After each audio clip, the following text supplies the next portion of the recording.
সৈয়দ আব্দুল আল ফাহাদ। আমি বর্তমান ঢাকা কলেজ সমাজ বিজ্ঞান বিভাগ 22 সেশনে অধ্যয়নরত আছি, দ্বিতীয় বর্ষে।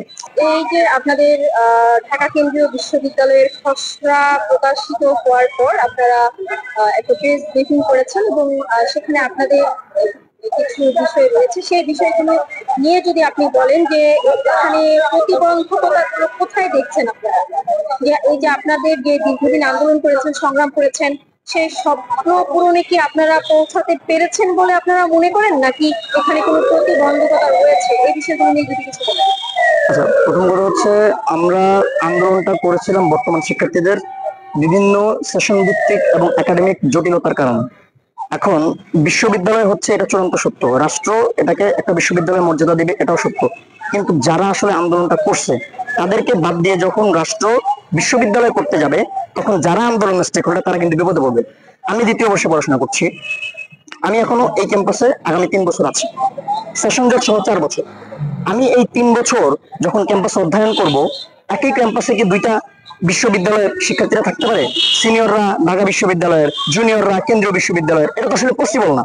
সো এই দ্বিপাক্ষিক আচরণ এবং মূলত আমরা একটা বিপদে পড়তে পারি আমাদের রেজাল্ট নিয়ে, আমাদের একাডেমিক জীবন নিয়ে। কারণ যাদের বিরুদ্ধে আমরা আন্দোলনটা করেছি, যে শিক্ষা সিন্ডিকেটের বিরুদ্ধে আন্দোলন করেছি, সেই সিন্ডিকেট এখনো সক্রিয়। আমরা যদি এই সিন্ডিকেটের ভিতরেই থাকি তাহলে তো আসলে আমাদের আন্দোলন করার প্রয়োজনীয়তা ছিল না। যেহেতু আমরা আন্দোলন করেছি, আমাদেরকে অবশ্যই কিছু সুযোগ সুবিধা তো পেতে হবে। আর আমাদের তো শিক্ষাটা দরকার, আমরা তো শিক্ষাটা চেয়েছি। এখন শিক্ষাটা যদি আমরাই না পাই, সুবিধা যদি আমরাই না পাই, তাহলে আসলে আমরা আন্দোলনটা করলাম কেন? রক্ত তো ঝরছে বর্তমান শিক্ষার্থীদের। যারা নতুন করে আসবে তারা যদিও ঢাকা কেন্দ্রীয় বিশ্ববিদ্যালয়ের শিক্ষার্থী হয়ে ঢুকবে, কিন্তু তথাপি আমার যেহেতু রক্ত ঝরছে, অবশ্যই আমার কিছু বেনিফিট, কিছু স্পেশাল পাওয়ার তো আমার থাকতে হবে। এই কারণে আমরা আজকে প্রেজেন্টিং করেছি। আর সবচেয়ে বড় কথা, খসড়া যেটা পাবলিশ করা হয়েছে, সেই খসড়ার মধ্যে আমরা কিছু অসঙ্গতি লক্ষ্য করছি। এর মধ্যে একটা অসঙ্গতি হচ্ছে আমাদের শুধু রানিং সেশন একটা 23-24 সেশন ক্যাপ করা হয়েছে। এটাকে অবশ্যই ওয়েলকাম, স্বাগত জানাই। কিন্তু আন্দোলন যখন শুরু হয় তখন প্রত্যেকটা সেশন থেকে স্পেসিফিকলি তাদের সর্বোচ্চটা দিয়ে চেষ্টা করা হয়েছে। তো আমরা বলতে চাই যে আমাদের সেশনগুলো, অর্থাৎ আমার 22-23 সেশন এবং সিনিয়রদের সেশন, তারাও মতামত দিয়েছে। আমি সিনিয়রদের সাথে মতামত দিইনি। আমি আমার সেশন থেকে বলতেছি, আমার সেশন 7 কলেজের শিক্ষার্থীরা চায় ঢাকা কেন্দ্রীয় বিশ্ববিদ্যালয়ের অধিভুক্ত হয়ে পড়াশোনা করতে যায়, তবে মেন্টাল টর্চারটা সহ্য করতে না হয়। আমরা এখন কিন্তু মেন্টাল টর্চার সহ্য করি। আমাদেরকে পরীক্ষায় খাতা নাম্বার দেওয়া হবে না, আমাদেরকে রুখে দেওয়া হবে, আমরা কিভাবে এই ক্যাম্পাস থেকে বেরোই সেটা দেখে নেওয়া হবে। কারণ হাজার সত্য হলেও বিশ্ববিদ্যালয় হচ্ছে, এটা যেমন সত্য, ঠিক তেমন এটাও সত্য যে আমাদের বিরুদ্ধে এখনো চক্রান্ত চলছে। সেই চক্রান্ত যাতে কোনোভাবে সফল না হয়, এর একমাত্র উপায় হচ্ছে আমরা এখান থেকে বেরিয়ে যাওয়া, এই সিস্টেমটা থেকে আমরা বেরিয়ে যাওয়া। এই কারণে আমাদের আজকের দাবি যে অধ্যাদেশ জারির আগ পর্যন্ত, গেজেট প্রকাশের আগ পর্যন্ত আমরা যাতে ঢাকা কেন্দ্রীয় বিশ্ববিদ্যালয়ের অধিভুক্ত হতে পারি, সেই ব্যবস্থা করে গেজেটটা প্রকাশ করা হয়। আমরা দেখেছি যে শিক্ষকরা এবং স্টুডেন্টদের একটি গ্রুপও তারা ঢাকা কলেজের বা অন্যান্য যে কলেজগুলো রয়েছে সেগুলো, সেই কলেজগুলোর ঐতিহ্য নিয়ে বলছেন যে এতে কেন্দ্রীয় বিশ্ববিদ্যালয় যদি প্রতিষ্ঠিত হয় তাহলে তারা তাদের ঐতিহ্য হারাবে। সেই বিষয়গুলো নিয়ে কি আপনার কিছু বলার আছে? আসলে ঐতিহ্যটা দেখেন কি, আপনার ঢাকা কলেজ প্রতিষ্ঠিত হয়েছে 1841 সালে।